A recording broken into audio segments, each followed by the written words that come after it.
అందరికీ నమస్కారం. రాష్ట్ర ప్రజలకి, శ్రేయోభిలాషులకి, ప్రతి ఒక్కళ్ళకి ఇద్దరు సోదరులారా, ఏమిటి మీ బెదిరింపులు? పాపం కిరాక్ ఆర్పి గారు చెప్పేది మంచి పని, మంచి పద్ధతే కదా. మీరు బెదిరిస్తున్నారే, ఏం పనికి బెదిరిస్తారు? ఎందుకు బెదిరిస్తున్నారు? ఒకసారి చెప్పండి, వాళ్ళ బెదిరింపులు ఏమిటి? మరి వాళ్ళ పిల్లి చేష్టాలకు, పిల్లి బెదిరింపులకు ఎవరైనా భయపెడతారా? మీరే చెప్పండి. మా రాష్ట్ర ప్రజలు ఎవరు భయపడరు కదా. ఇక్కడ ఎవరు అధికారంలోకి వచ్చేది అనేది 2029 రాష్ట్ర ప్రజలు ఊహించుకుంటారు, ఓట్లు వేస్తారు. వీళ్ళకేంటి వచ్చిన బాధ? వాళ్ళకేంటంటే పూటకూలు జరపడానికి పూటకూలి మాటలు మాట్లాడుకుంటూ ఉంటారు. నిన్న ఎలక్షన్లు కూడా రాష్ట్ర ప్రజలు గుణపాఠం చెప్పారా లేదా ఒక్కసారి చెప్పండి. ఈ వైఎస్ఆర్సీ పార్టీ వాళ్ళకి వాళ్ళు ఇచ్చే వార్నింగ్లు ఏమిటి? అధికారంలోకి ఎవరు వస్తారు, ఏ విధంగా వస్తారు అనేది రాష్ట్ర ప్రజలు ఊహించుకుంటారు, రాష్ట్ర ప్రజలు చెప్తారన్నమాట. మళ్ళీ వాళ్ళ బెదిరింపులు ఇది ఏమన్నా ప్రజాస్వామ్యం అనుకుంటున్నారా, లేక ఏమన్నా రౌడీ రాజ్యాంగం అనుకుంటున్నారా? వాళ్ళ బెదిరించడానికి ఏం చేస్తున్నారు మన రాష్ట్రంలో? ఎలా చేశారు ఒకసారి ఆలోచించుకొని చెప్పండి. మన రాష్ట్ర ప్రజలు ఏమిటంటే సోదరులారా, తరిమి కొడతారు మిమ్మల్ని. ఒక్కసారి ఆలోచించి ఇటువంటి పనికి మాలిన మాటలు, చౌకబారి మాటలు మాట్లాడకండి. అది ఏది ఏమైనా నిరూపించుకోవాలనుకో నిరూపించుకోండి. ఇద్దరు పెద్ద మనుషులు కూర్చోండి, అందరూ మాట్లాడుకోండి.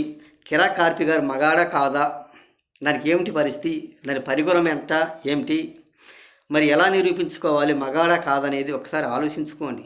ఆయన చెప్పే ప్రతి మాట కూడా కరెక్టే. మీ వైఎస్ఆర్సీ పార్టీ అధికారంలో ఉన్నప్పుడు ఏం చేశారు, ఎలా చేశారు మా రాష్ట్ర గురించి అనేది ఒక్కసారి ఆలోచించండి. మరి మిమ్మల్ని తరిమి కొడతారా లేదు ఒకసారి ఆలోచించుకోండి. మీరు ఏం మాట్లాడుతున్నారో, ఎలా మాట్లాడుతున్నారో ఆలోచించుకొని గుర్తుపెట్టుకుని మాట్లాడండి. మీ వైసీపీ వారి నోరు ఏమిటంటే హద్దు పద్దు లేకుండా ఎవరికి గాలి మాటలు, సోమరిపోతు మాటలు మాట్లాడుకుంటూ ఉంటారు. కానీ ఎవరిని బెదిరిస్తున్నారు మీరు ఎవరు బెదిరించలేరు. మీరు బెదిరించినా ఎవరు ఊరుకోరు. ఈ గవర్నమెంట్ వచ్చినప్పుడు చూద్దాంలే, ఒకసారి ఆగండి. మీ ప్రభుత్వం ఎలా వస్తుందో, ఏ విధంగా వస్తుందో 2029 మన రాష్ట్ర ప్రజలు గుణపాఠం చెప్పారు, మళ్ళీ చెప్తారు.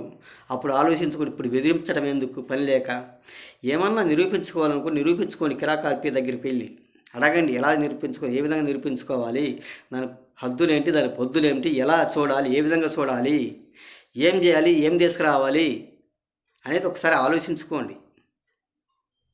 ఇద్దరు పెద్ద మనుషులు ఎవరైనా వాళ్ళకు కొంచెం చెప్పండి, మగాడా కాదా అని అన్నదానికి. ఇది ఏమిటంటే ఊరకు బెదిరింపులకు భయపడతారన్న ఆలోచనతో ఇటువంటి వైసీపీ వాళ్ళు ఏంటో అదే గోండా రాజ్యం అనేది. గోండాలు రౌడీలు తీసుకొచ్చి ఈ విధంగా బెదిరించుకుని ఫస్ట్ అధికారం ఉన్నప్పటి నుంచి కూడా అదే తత్కారంగా. ఒక్కసారి ఆలోచించండి. ఇటువంటి పేటీఎం బ్యాచ్ని తీసుకొచ్చి రోడ్ల మీద పెట్టి బెదిరించడానికి, భయపెట్టడానికి చేస్తూ ఉంటారు. ఒక్కసారి ఆలోచించండి. ఇటువంటి పనితనానికైనా, ఇటువంటి కక్షపూరిత రాజకీయాలు చేస్తే ఎవరు అధికారంలోకి రాణిస్తారు? 5 సంవత్సరాలు చూసారా లేదా? మళ్ళీ చూడాలంటే ఎలా సాధ్యమవుతుంది ఒకసారి ఆలోచించండి. ఇది ఎలా సాధ్యమవుతుంది, ఏ విధంగా సాధ్యమవుతుంది ఆలోచించుకోవాల్సింది. ఎందుకంటే రేపు గవర్నమెంట్ వచ్చుద్ది, ఏ ప్రభుత్వం వస్తుంది, ఎలా వచ్చుద్దో, ఏ విధంగా వచ్చుద్దో. 5 సంవత్సరాలు చేసి పరిపాలన ఉంటే మీ మావిగానే ఉంటే ఆ మావిగాని అంటున్నారంట. వాళ్ళకు ఏ బస్సు ఎక్కాలో, ఎక్కడ దిగాలో, ఎక్కడ మావిగానే ఉందో మరి చెప్పండి. 3 ప్రాంతాలు 3 మాదిరిగాను అని తెలియజేస్తూ ప్రతి ఒక్కళ్ళకి హృదయపూర్వక ధన్యవాదాలు. మీ బెదిరింపులకు భయపెట్టాలి ఎవరు భయపడరు.